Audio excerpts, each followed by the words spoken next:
और वो परिणाम के रूप में आज दिख रहा है। दूसरा, मैंने कहा था कि पांचों राज्यों में हमारा जो पिछला परफॉर्मेंस है हम उससे ऊपर जाएंगे, वो भी सच साबित हो गया।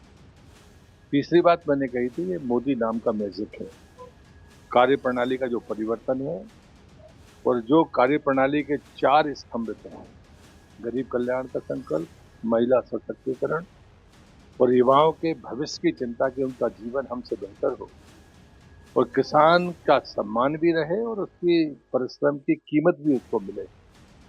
ये ऐसे चार पैरामीटर थे जिनको ये ऊंचाइयां छूनी ही थी। मध्य प्रदेश जैसा राज्य जब देश में नंबर 1 पर होगा, तब भारत माता नंबर 1 पर होगी। तो मुझे लगता है कि ये जो परिणाम है, इस बात के लिए मैं अब मध्य प्रदेश की जनता का आभारी हूँ, उनका अभिनंदन करता हूँ और कार्यकर्ताओं को बधाई देता हूँ।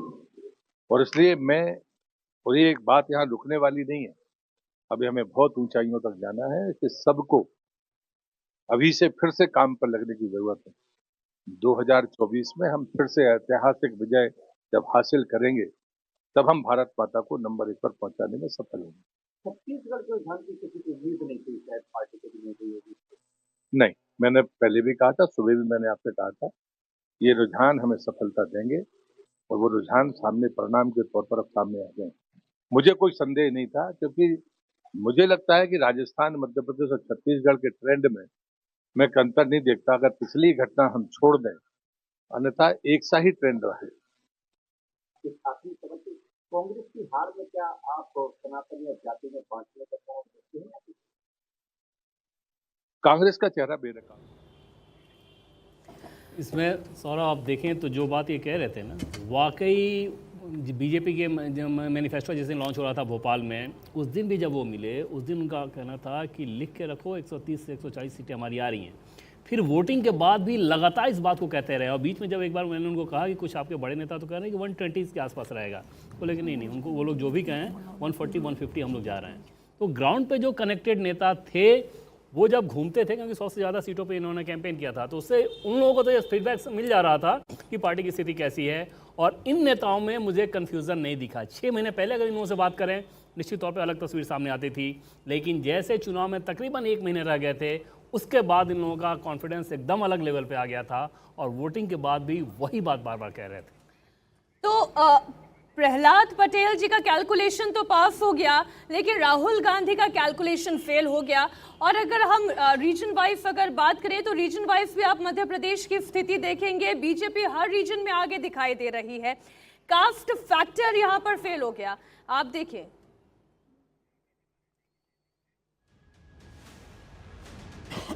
ये देखिए, एक एक करके वो डिटेल ग्राफिक्स आपके सामने होंगे। आप देखिए, अगर असेंबली इलेक्शन के रीजन वाइज आप परिणाम देखेंगे तो आदिवासी जो इलाका है, आदिवासी इलाके में बीजेपी 40 सीटों पर बढ़त बनाए हुए है, कांग्रेस पार्टी 24 पर और अन्य के पास एक। ब्राह्मण फैक्टर की यदि हम बात करें तो ब्राह्मण किसके साथ जाता हुआ दिखाई दिया, इसमें कोई दो राय होनी नहीं चाहिए। ये बीजेपी का कोर वोट बैंक कहा जाता है। 37 सीटों पर यहां बीजेपी आगे और कांग्रेस पार्टी 7 पर। लोधी समाज की बात कर लेते हैं, उसके भी आंकड़े आपकी स्क्रीन पर जो है हमारे जा रहे हैं। तो 10 सीटें ऐसी हैं जहां पर लोधी समाज, अगर हम कहें कि बहुतायत में है, वो बीजेपी के साथ है। लोधी समाज का वोट जो है वो बीजेपी के पास आया और 2 सीटें महज कांग्रेस पार्टी के पास। कुर्मी जाति की भी बात कर लेते हैं। ये 6 और 2 इस जहां पर उनका दबदबा है, प्रभाव है, वहां पर कुर्मी समाज की 6 सीटें जो हैं वो भारतीय जनता पार्टी के पक्ष में जाती हुई दिखाई दे रही हैं। 2 सीटों पर कांग्रेस पार्टी बढ़त बनाए हुए अभी तक ये देखने को मिल रहा है। तो ओबीसी समाज में क्योंकि इतनी चर्चा हुई इन चुनावों के अंदर कि ओबीसी जातिगत जनगणना होनी चाहिए, ओबीसी समाज का एक्सरे कहा करते थे, देश का एक्सरे कहा करते थे राहुल गांधी, तो वो इन नतीजों में साफ दिखाई दे रहा है कि उनकी बात कितना लोगों ने समझी। दलित समुदाय की भी बात कर ले, 61 सीटों पर आप देखें भारतीय जनता पार्टी आगे, कांग्रेस 18 सीटों पर आगे। और जो प्रधानमंत्री नरेंद्र मोदी कह रहे थे, मेरे लिए 4 ही जातियां हैं, मेरे लिए गरीब जाति है, मेरे लिए महिलाएं जाति है, मेरे लिए युवा जाति है, मेरे लिए किसान जाति है, तो ऐसा दिख रहा है कि जाति के बंधनों को तोड़कर लोगों ने एक मुश्त वोट डाला है। मुस्लिम फैक्टर क्या कहता है, जरा इस पर भी एक बार नजर डालें। मुस्लिम उन इलाकों में जहां पर मुस्लिम मतदाताओं की संख्या जो है वो अच्छी खासी है, वहां पर भी आप देखिए भारतीय जनता पार्टी 14 सीटों पर लीड कर रही है या चुनाव जीत चुकी है।